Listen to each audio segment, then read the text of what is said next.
dâu miền Nam cây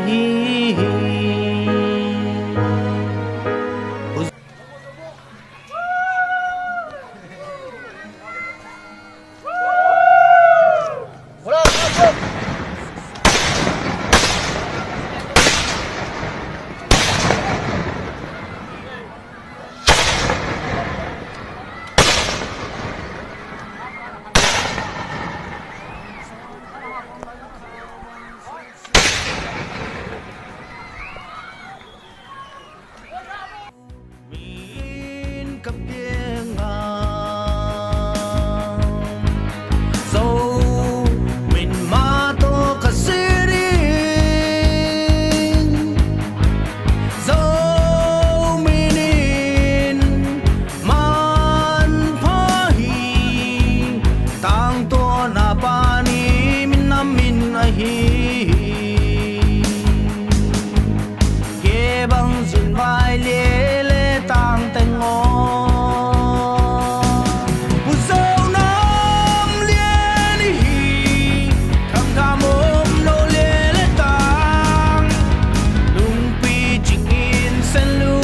ayat kape ko min kamu hi ke jong kamu chiu na hi suang pe to ki im vote hi en vo ka te se na se suang pi to suang pe to in ki im ki hi lai sai en vo tam dan hi in walang jong sai bang tang in hi tang in dầu tạm in pi khát hi em vô tâm mi em tung khu đây hi tâm bèn in xuống bẹ nhiệt tộc cái im hi cái im sunga lút vai sunga tạm in sunga ipui pate in nalam masa hi tạm in sunga lút vai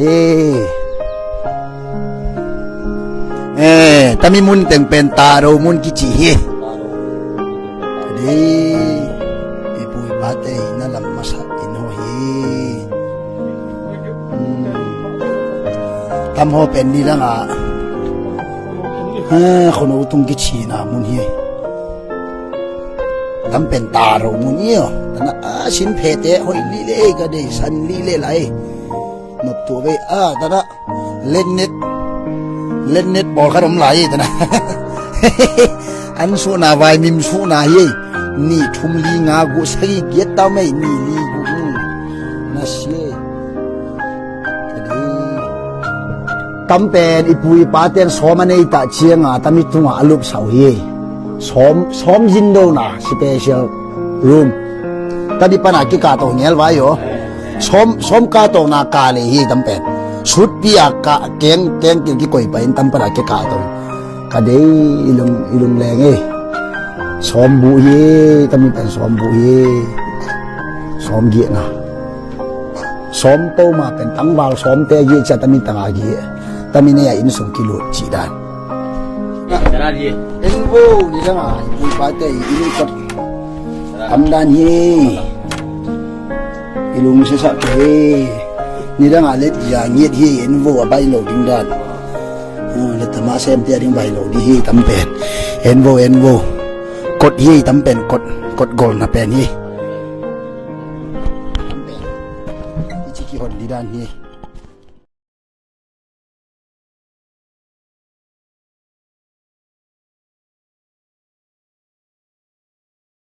hello dầu xuân ta te idam kim moi ma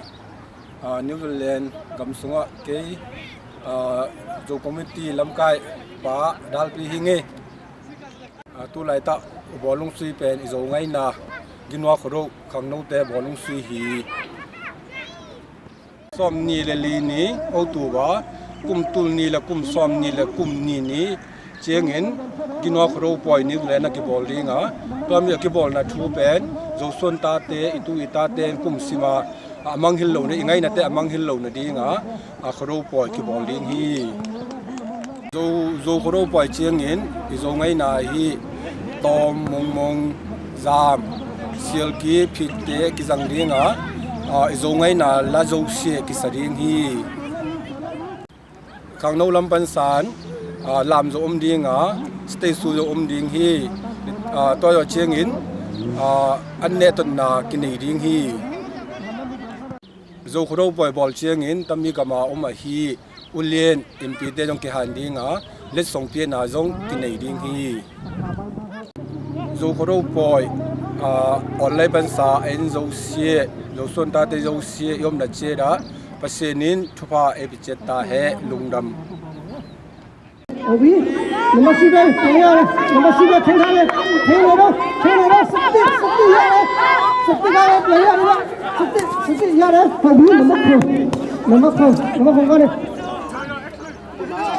Obi, ini juga saya ada number ngah, kantin lain dia, ada kantin lain dia, saya juga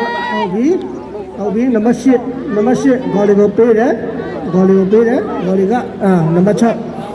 lautan number 6 gopi dia, number 6 kan sắp đi, xe ra đấy, Obi thêm ra đâu, Obi, number 4 con này lautan number 6 làm tới đấy, lautan number 6 con number 6.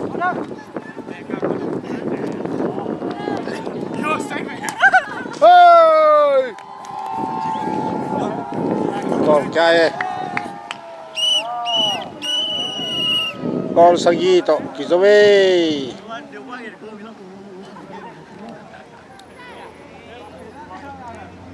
dầu khang nô tên cái hiện tại con sang gì to số về bùi mặn tê in tu ni amasa pen in iso ngai na poi te abe sa kum khat kum ni la in covid pulngat na je ti bol thai ta siwa ayang in tu ni tam chi ba a bol thai kya ni in iyo bunno mun pha ai pie chiram luram na ai pie to bab sen tu ha amasa pen in lung tham iko masa i ani na tami poi vai to bang tami poi vai a pian the na ding tara na ai pian the na ding a e makai pie hi nzz makai pu ba da pi tu ha hi ta zamin zo kham no amen pen pan agol pen ta dong hi ta zamin ngai na makai gel ba ma pi ba thang pu te tu hi ta zamin community mi mang kim khat chen te tu ni bang ji ne thatang to aboi iyo mi mang kim khat chen te tu ma na pi ta in lungdam chi zo community ku sa in zo tam pa in lungdam thu kam ko hi lungdam. And let us all stand for the national anthem. Tu le ibe pision dingin New Zealand.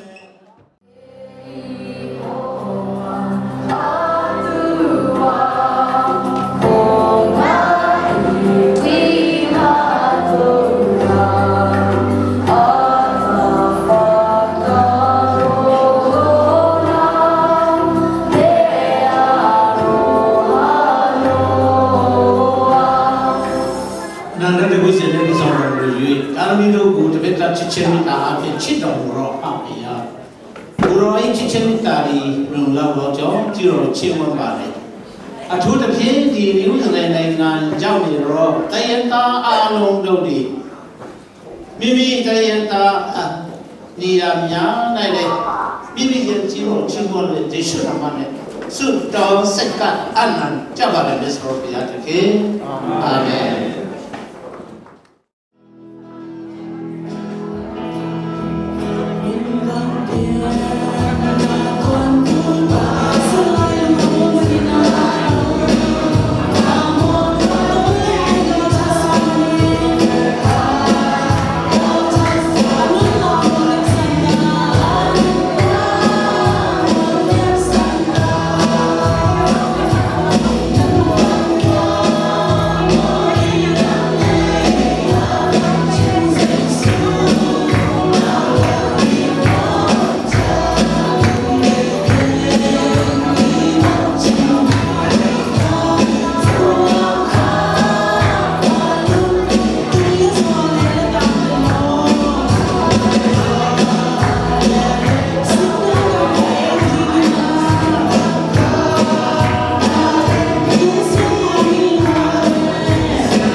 Bitrofe Zo community. tu le enjen si pu an pai so ai len akin ko le nge izo ngai na pin ke ma hi ba bi de akin ko ya ai ni ni mun tam na sa som sa ni Hello, idam ki moi. Tu ni ten chino aku na bi ma ne engle na do ki ba be su ro chino zo lu ne be chino do ba ma ki ba de ko ni cha ba. Okay, tu ni agite na izo pro ko la pe le tu ni manin ito ba in bitana na basta hai. Amen. Ye ani na tanang pe yo si ko na tan na pa ko wa nang pe na u dasi to kimba pa yo ahi to to sumpan sa tam izo pro ko ya tam ba committee akum committee zongin ema nimang check ka zongin tama mga nang pe ko na mi tai na se ni ko chengin ya nong tum ma ma de hi chengin ya ta ngai ke un chi ke lu ni izo kum di sma tam ba ko kim lu hi nga e ba hong bi hi lung nam tu sing lan bai na ko hi chengin ya be be lung nam ka sao la sao ru ka sao chi lan bai le ya atom dong di ye in adi ka benin tamwa poi bol ni ni nga poi sui bi hi yo sume sui bi lam dum na ba ding ko lam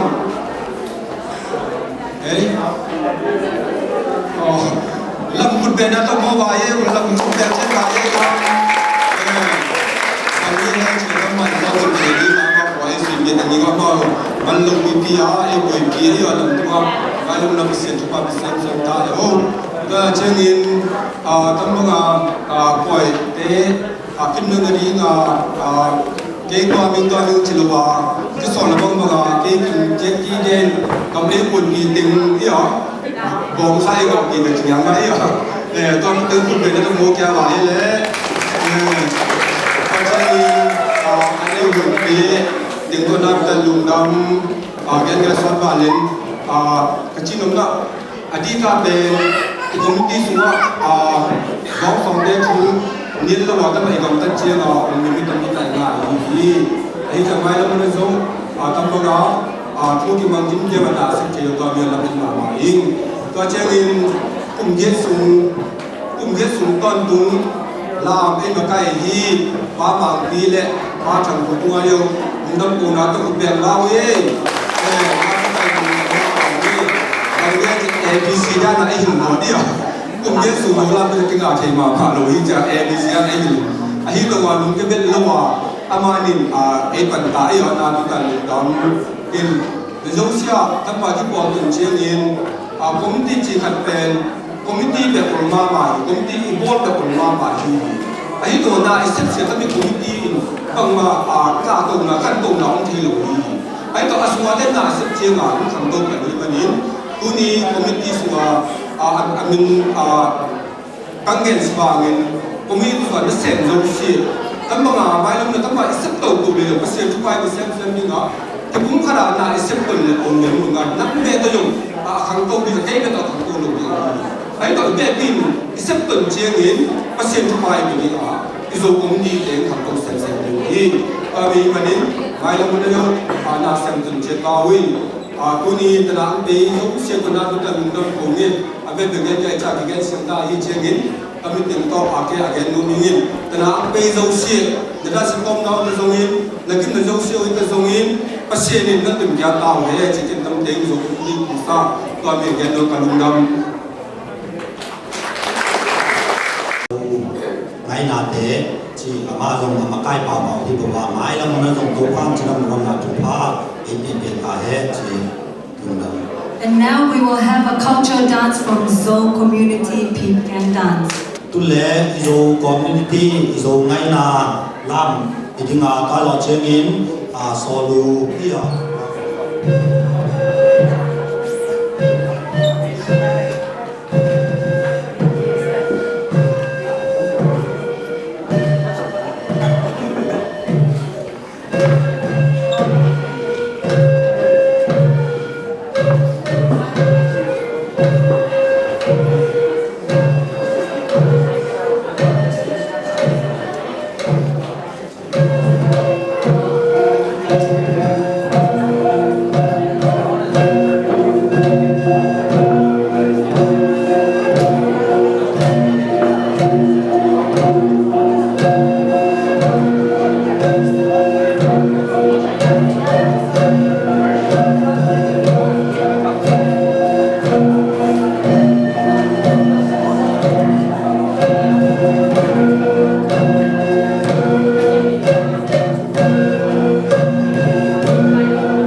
มาไงนาเพนี่เอาเอาคนเตนี่กินเอาเป็นตัวตัวตาอังคันตัวเตนอาชีพเก็บจริงมั้งที่ยิมนาฮีตัวมาไกลเพียฮีไอ้นามาไกลเตตัวนี้แต่ละอาลามีมาขัดเจนเตตัวดูดับบุฮี And now, the item from Manu. ตุนลองคายอมงเทปาโลฮีเจนอามามุนามานัวลัสนิงเอาเชียร์จากทีนักกีฬาญี่ปุ่นอิจินมาเตะเล่นสมบูรณ์นาโตอิทัวดิงลุยตอนเล่นตุนมานัวมีรถนายคู่เป็นนาโตมานัวน้อง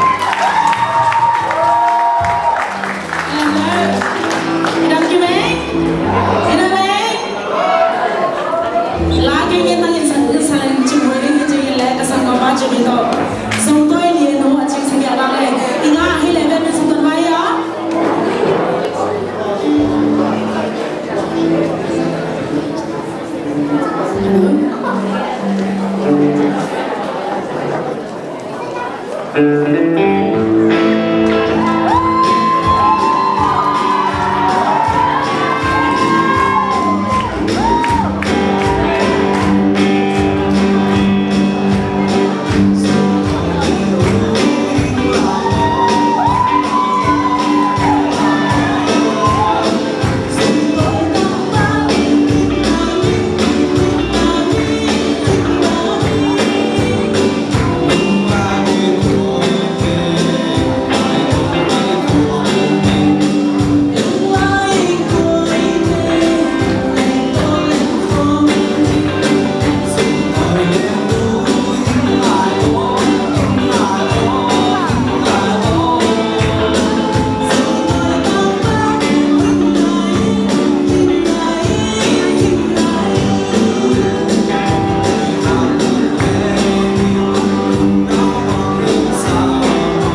present the gifts, and after that, we will also do a short speech of a brief history of Zoe culture.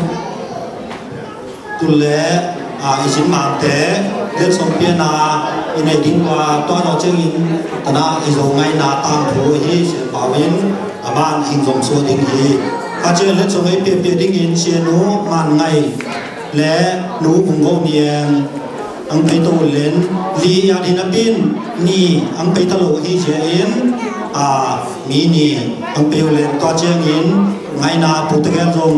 จีตาสิงห์นาเลกุ่มเย็ดสุนทรเปลำไก่หุ่นหมอหิใจป่าต่อยนาแมงขันเดียมหิเจอินไงนาปูตะแกเล็ดส่งเป็นอย่างนี้เห็นเจ็ดเสียวกระทาป่าดาวพีเล่และเป็นทางโน้ตรงเป็นตรงอยู่ชิ้นจีเจสุนิโตอาหารอย่างนี้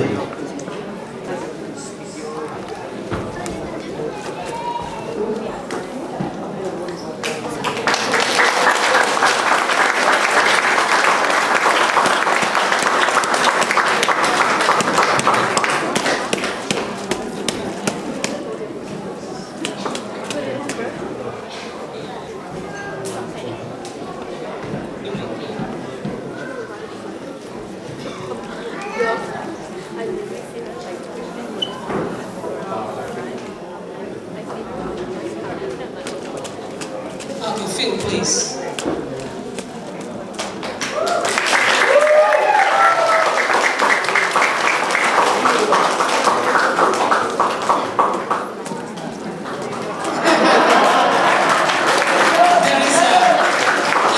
It's quite heavy because there are some gold there inside, you know. Okay, let's take a photo. Okay, photo time. Okay, right there. All right. Okay, thank you. Okay, now ngay nạp phụ tay ghé bà bằng hào liệt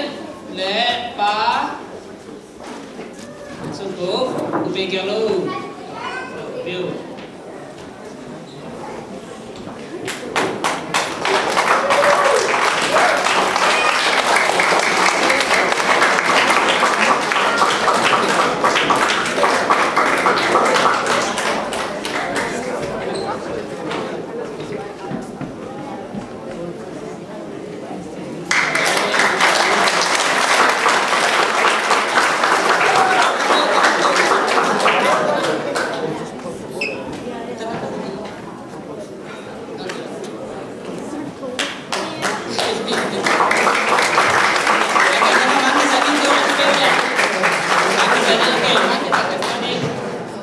Okay, okay, please. Wait, right there. Okay.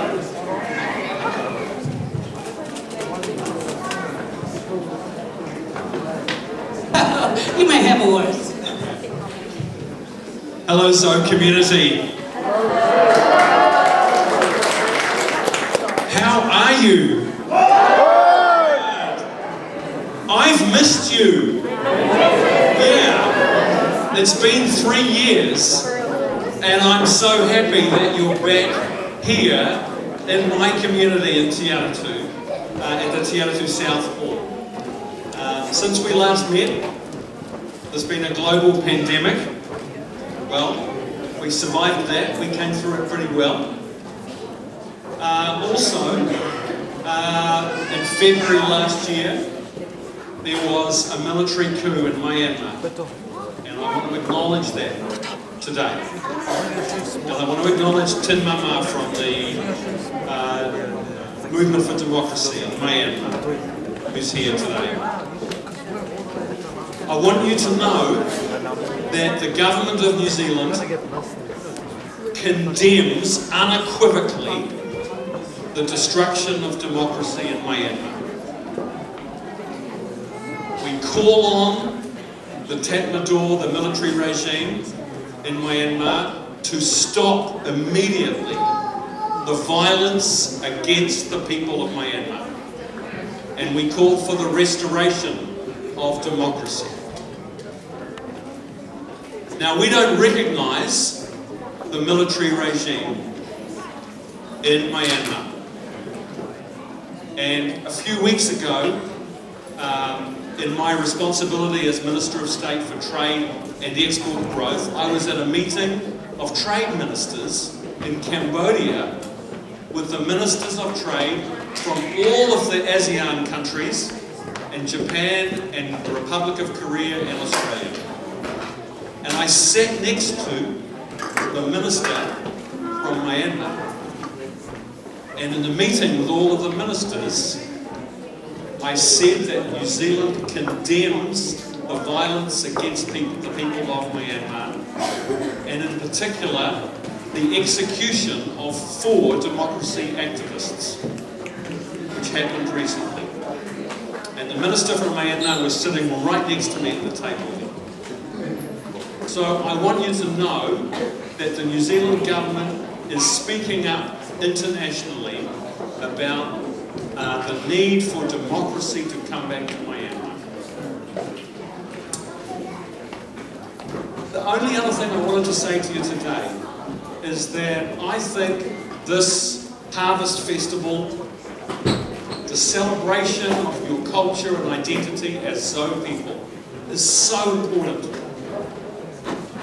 for migrants and people who have been refugees, no matter where you are, no matter where your family has come from, no matter how long your journey is, to celebrate your culture, your faith, your language, the language of your forefathers is very important, because to make a new life in another country is so hard. And no matter how successful it is, I know that for migrants and refugees there can be a sadness in your heart. And one way to soothe that sadness of having left the country of your parents and your forefathers is to hold on to your language and your customs and your faith. And this celebration, this wonderful celebration of Zo culture, is one way that you can do that, and one way that you can pass it on to these handsome, beautiful, talented, clever young people that you are raising in this community. So I want to acknowledge all of the community leaders who are here today, and the Indonesian community, here in such big numbers, and the Nepali community, and my friend Jeffrey. It's so nice to see you all. Thank you for including me in this wonderful celebration. It's great to see you back. Thank you.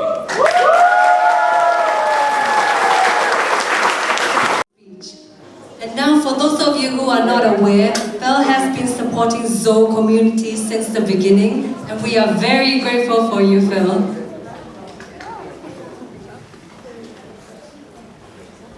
Patuma na pitain nung dam thu ko wi ya ama dun jong mai lama jong manga thu mit pien ya ma kum sim sila support ai jen ama tu na pitain nung dam. And now we will have an action dance from Zo Saturday class students. And after that will be a brief history from Jeffrey Pawi. ตุเลอิโซสานเอาพังเทตุงปดินลามขัดฮิดิงอาตัวเราเชงินอินาอินาเอเกนปีดิงตนะเชียเปล่าฮิดิงฮีตุเลอิโซสานเอาพังเทอิดนาอินขุดเบนาตัวอิโซสานเอาพังเท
hồi ấy rồi nào phong thế và xin nun dòng mà mãi ở hình xem mà cái bằng ấy kia sao lẽ cái mà cái mà những tăng làm cho hàng chỉ được bỏ lên đi cái cái sẽ lên cái mà những tăng hàng làm đi ngã bị tay làm tung mà những cái ngã bị tay làm là vậy đấy. And now we will have a brief history from Jeffrey Pawi. After that will be an item from Zone New Generation. Rồi ngay nào ta cũng phải để những những xe Pawi đi mà tôi cho chuyện rồi một đôi thế kiểu không đến rồi một đôi thế là kiểu không luôn chỉ.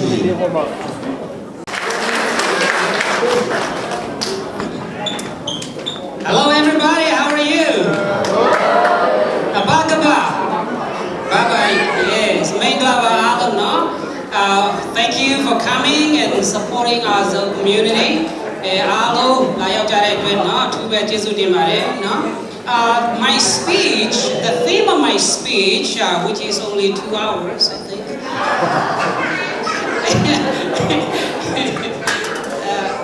The theme is be proud of who you are. I'll briefly talk about why we or you should be proud of who you are. In other words, why should we as Zone people, I'm talking about Zone people now, why should we as Zone people be proud of who we are? I'll give 4 reasons for the sake of time, but mostly I will speak in Zone language and sandwich with Burmese. In the end, I'll give you the gist of it in English so that nobody will miss out on the message. Okay? Today, cô mi tu mi wa khi chào go you ba so that no gao se le naပြောသွားမှာဖြစ်တယ်ဖြစ်ပါတယ်အဓိကကတော့Zolo ပြောသွားမှာဖြစ်တယ်သို့တော့ဗမာလိုနည်းနည်းကြားညက်ပြီးတော့ပြောသွားမှာဖြစ်တယ်နောက်ဆုံးမှာအင်္ဂလိပ်လိုနဲ့နော်အနည်းချုပ်မှာဖြစ်ပါတယ်လို့နော်သူနီကကဲနော်ပါnahina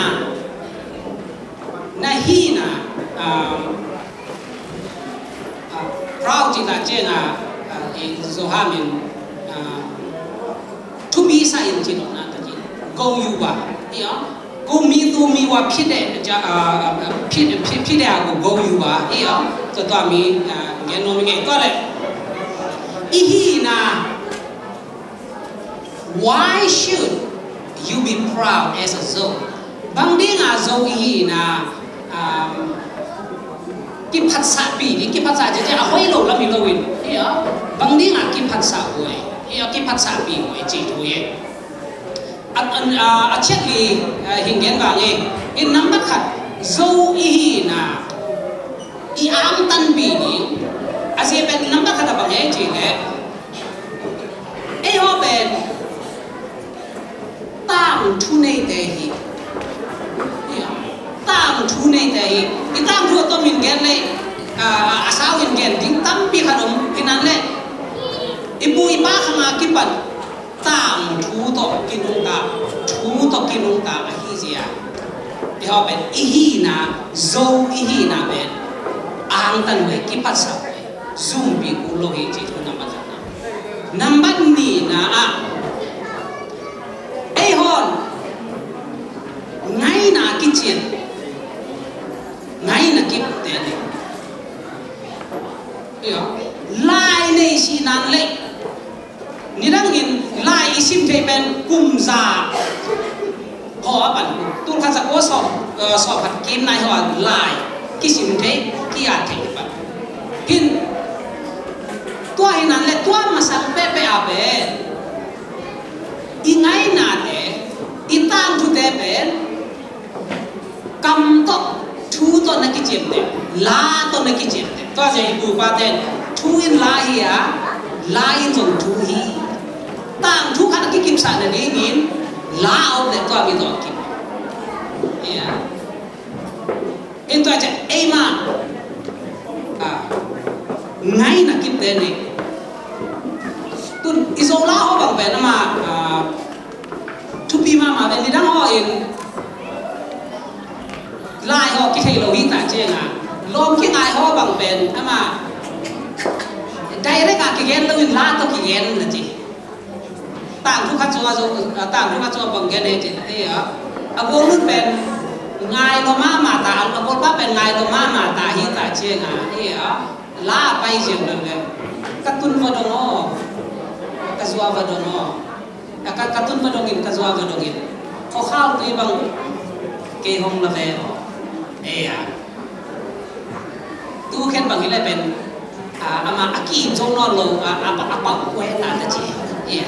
ง่ายหรอ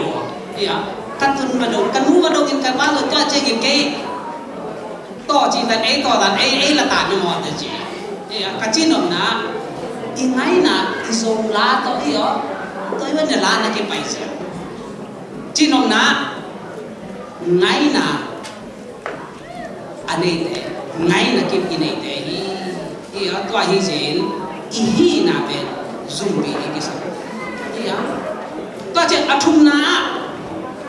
โซ่จีเป็นน่ะมาอาเจ็บยันมากำเมาได้จริงๆโซ่เป็นน้ำเนี่ยกี่เงี้ยแต่น้ำบ้าขัดบังให้จริงเลยมินามินเงี้ยเลยฮะโซ่ฮันโซ่กำฮันได้เป็นโซ่ที่นั่นเลยตัวโซ่กำฮันลูกsi giang sai giang tôm tua kuna bang khăm tung mi tên dâu xe dâu ma hi về trông inclusive mà dâu chỉ biết mà hắn cái này ăn trông ngông cầm máu khát này gì cái hiện có gì grammar ayah in lệ bang cái gì này dâu bên nó mà hi mà Korea na nahi ma ba Korea zong kisa the ya gete na in zong gam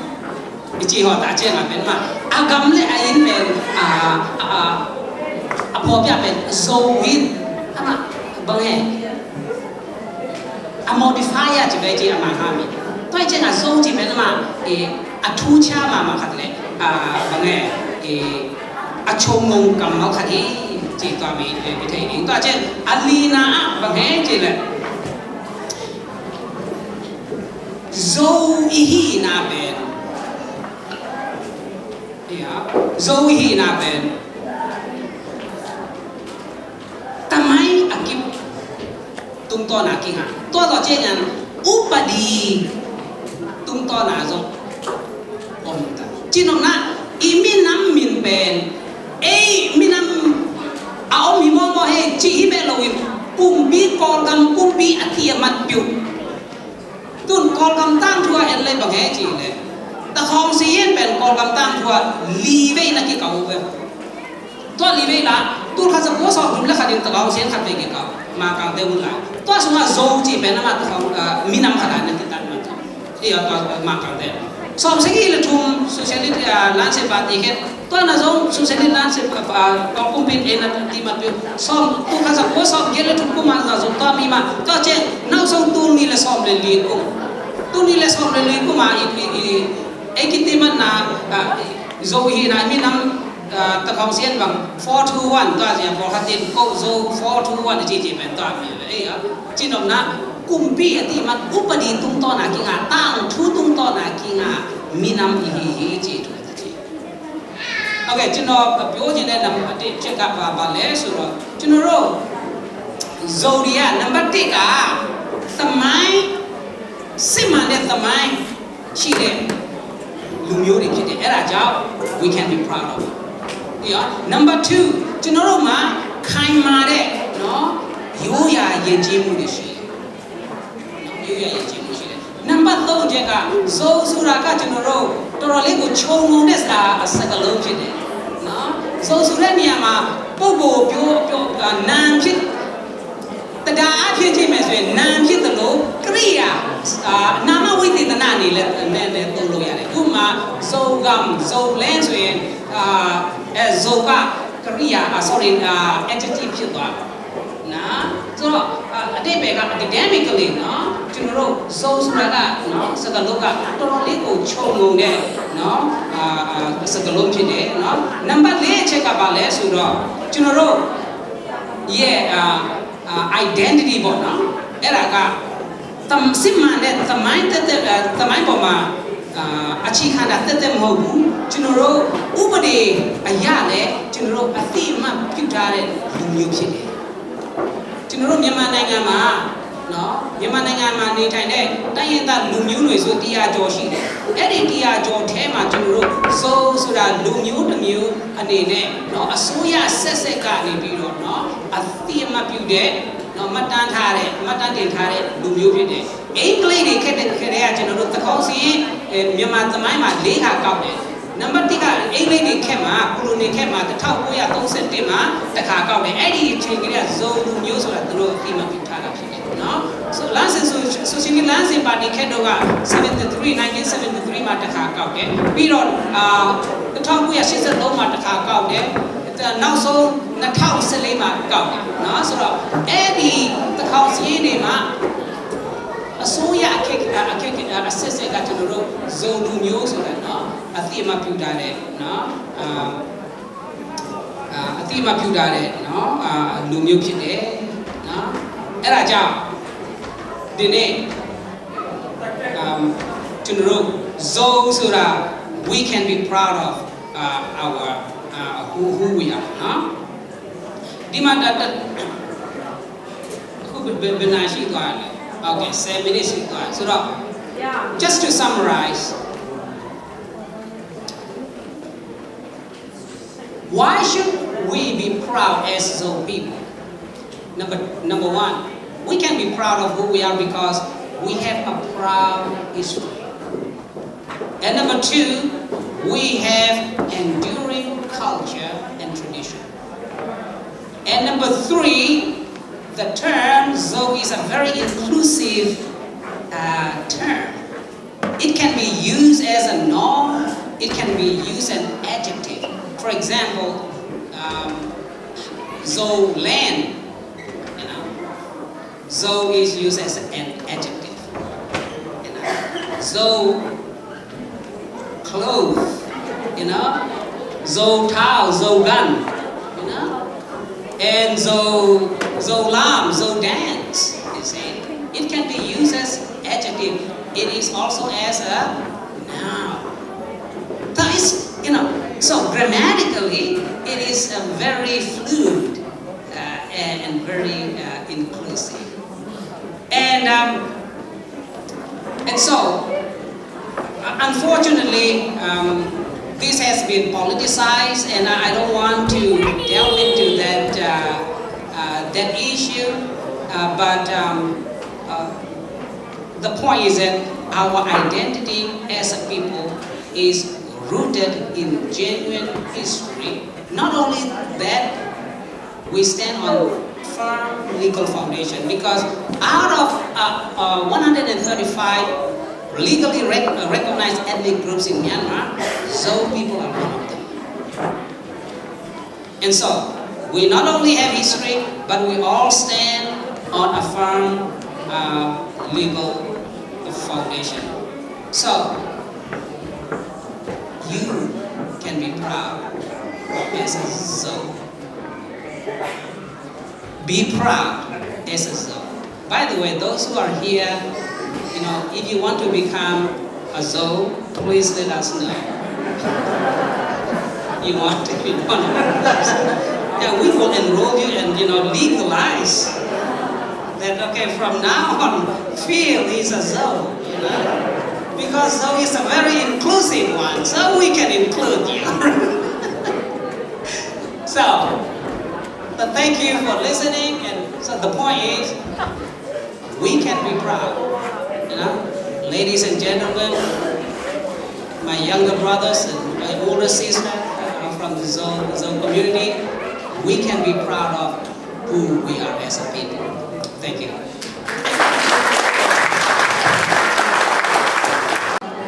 Zoe new generation, and after that will be from a Mon community. Tule Chepao izo ngai na tang thu man zo ta chengin izo mong no de hilinga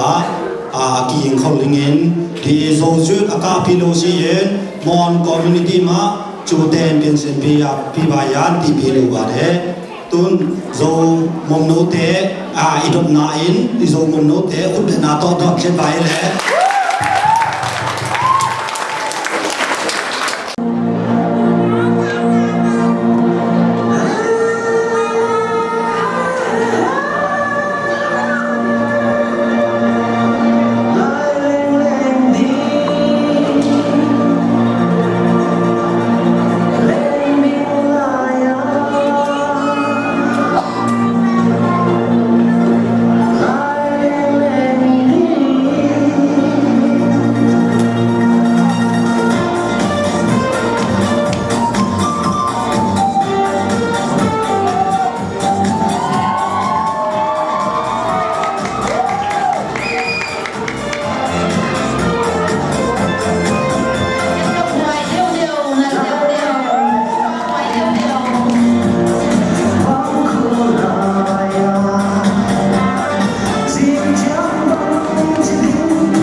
in about the lam zong xiêm amel zong zong hoi thei ia New Zealand na zong nga nu tang ba te amel hoi pe na hi zong hai le zong nga nu tang ba te ma ki he lun. And now we will have an item from one community, and after that will be Thai dance from Zo Youth. Tu le zong no te tung pan la aman zo chiang in mon community tunga ama ngai na la meeting a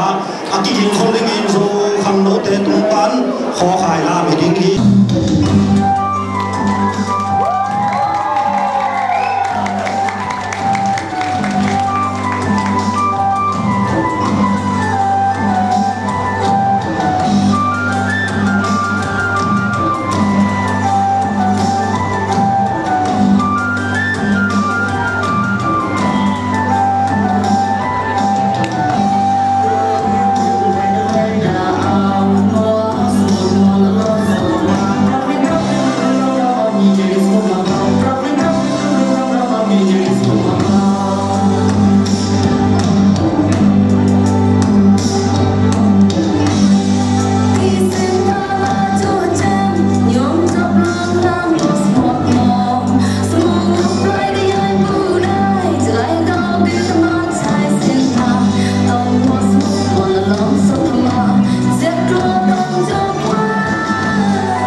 Thank you, one community, for the beautiful and elegant dance.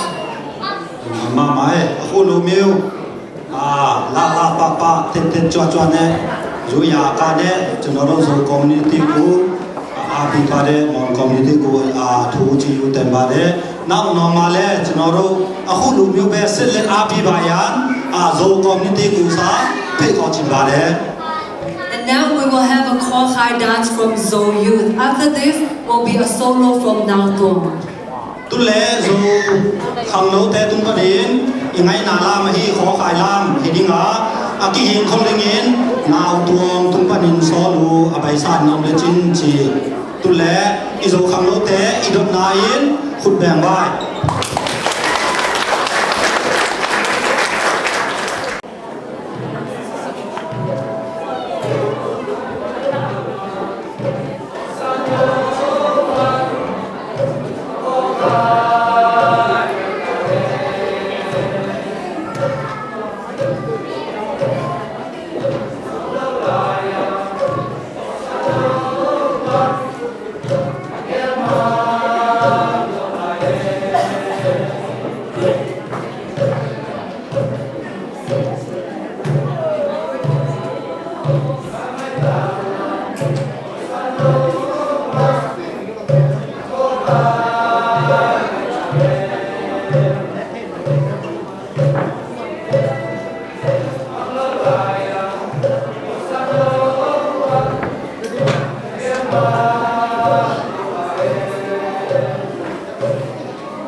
làm mà máy rồi không đâu thế máy làm huna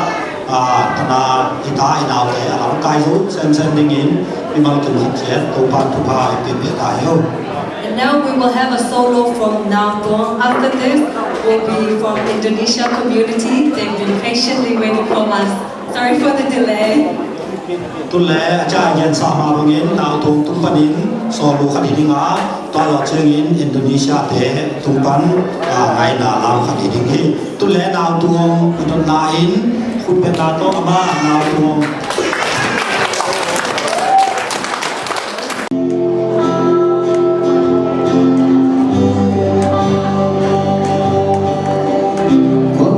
Hãy subscribe cho kênh Ghiền Mì Gõ để không bỏ lỡ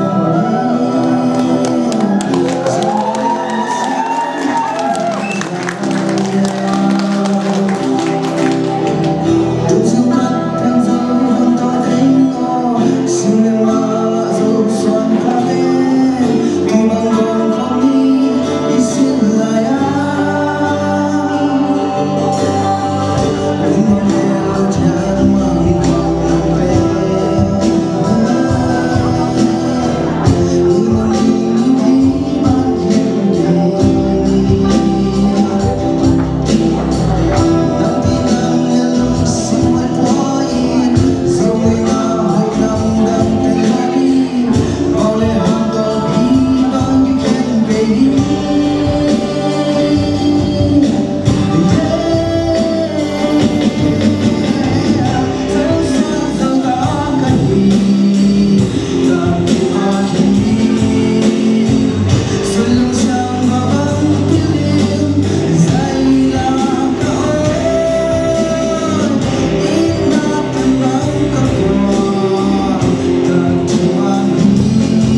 an item from Indonesia community.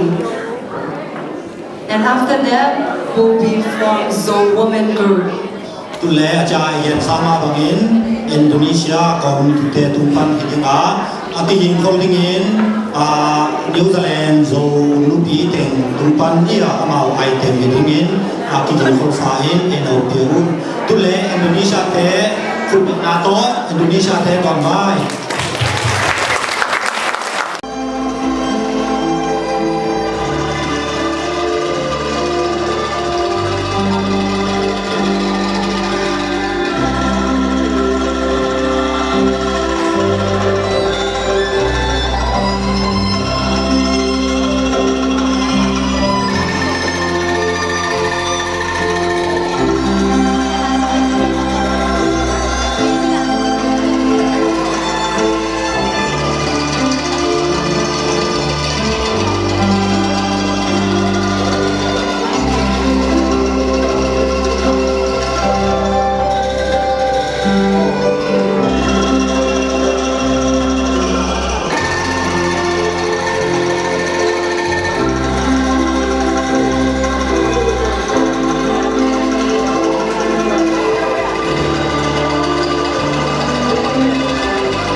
After that will be a solo from Mormon.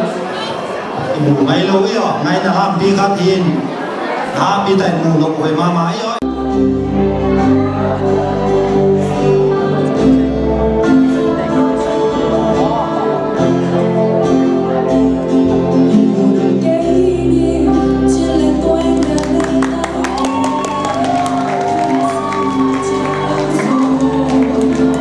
subscribe cho kênh Ghiền Mì Gõ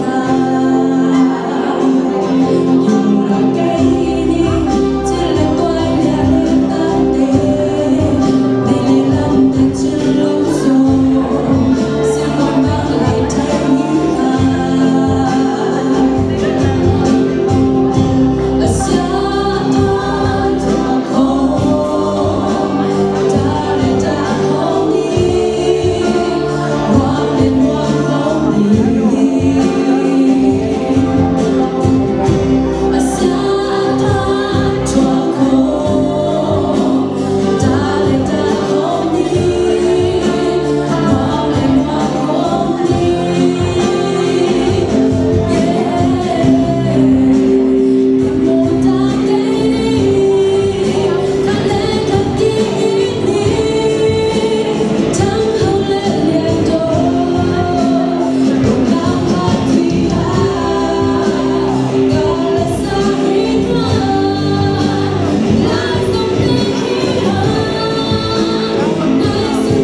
in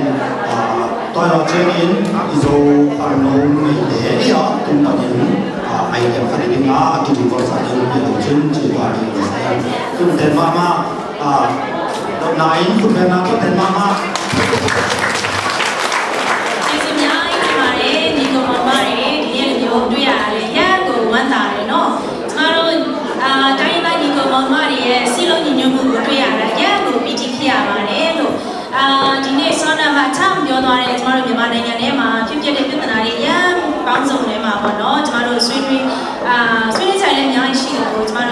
leadership position, political participation, getting involved in local politics, we welcome you and invite you to join us. Thank you.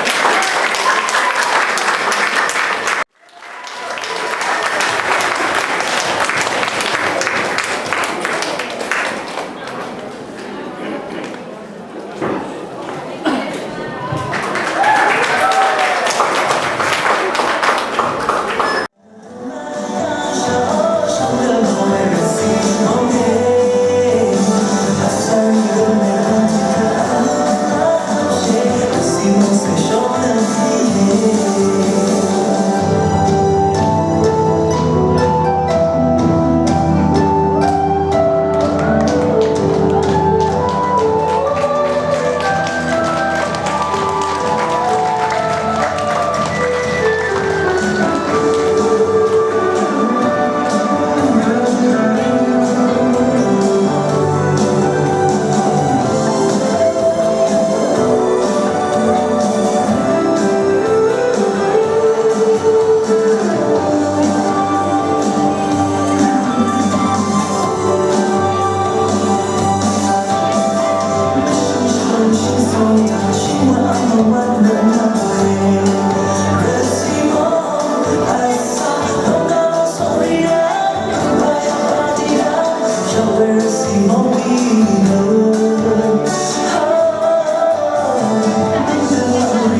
community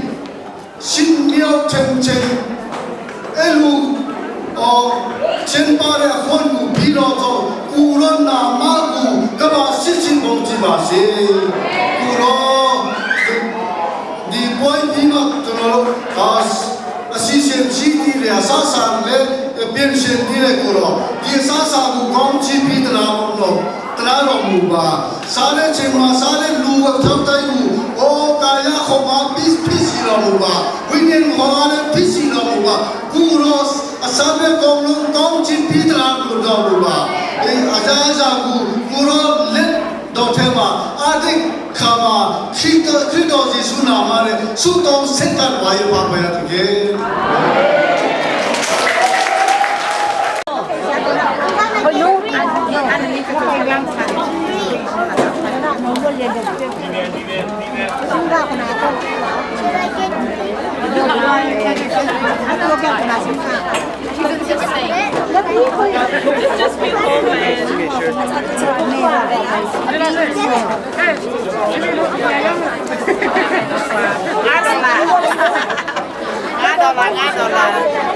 She gave you your phone.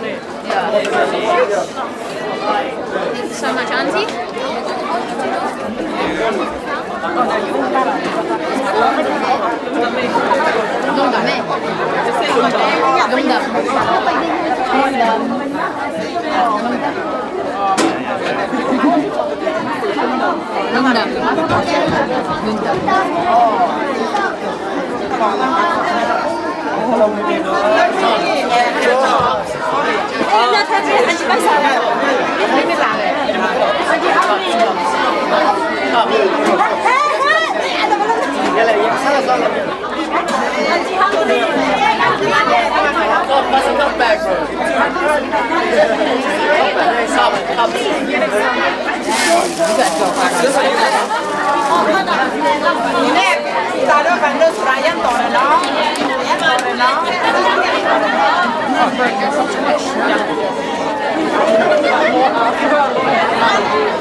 Mama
Đi ra mà.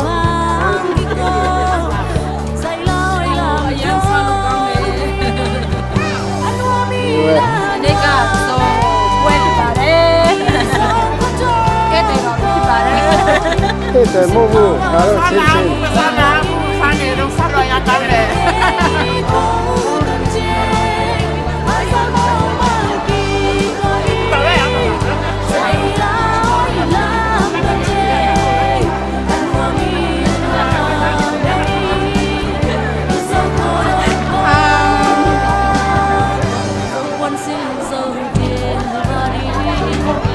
Đi ra mà, đi ra mà. Con này. Đi trình, bấm đi video.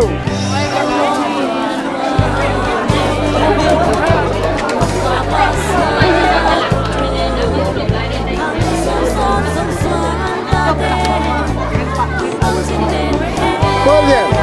Wow.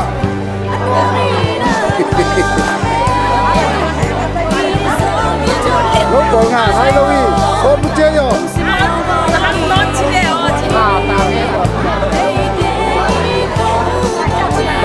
Tolong yan bro.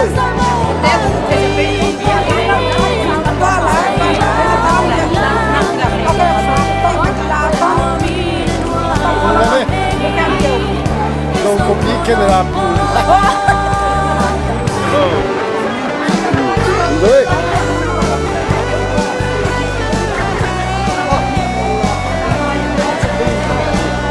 Ambil video, dari lo.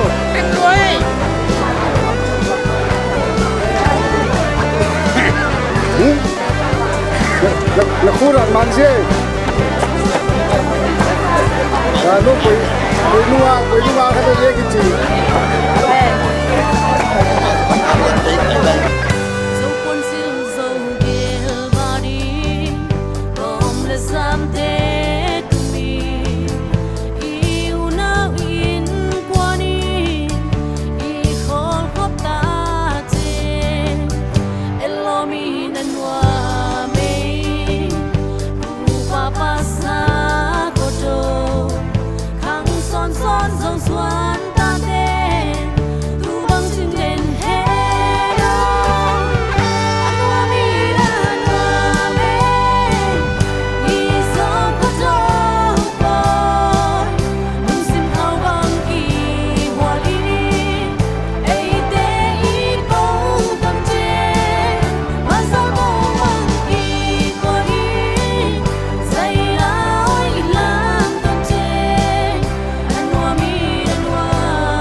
dấu xuân ta tê hi dấu gầm dấu thao dấu ham dấu ngày là tên biển na pu min tôi sang uê biển vì lại sống trên là tuổi ó xin chú tươi vắng lòng toàn đèn vang nhìn lo na hay là gió xia dấu in trên khu là xa khá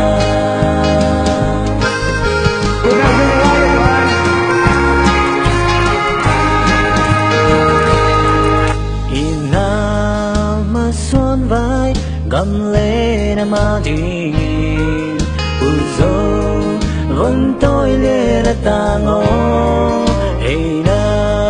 khăn lâu ha lại đúng khao bằng hoa khom lê yên na dấu gầm pa luôn đi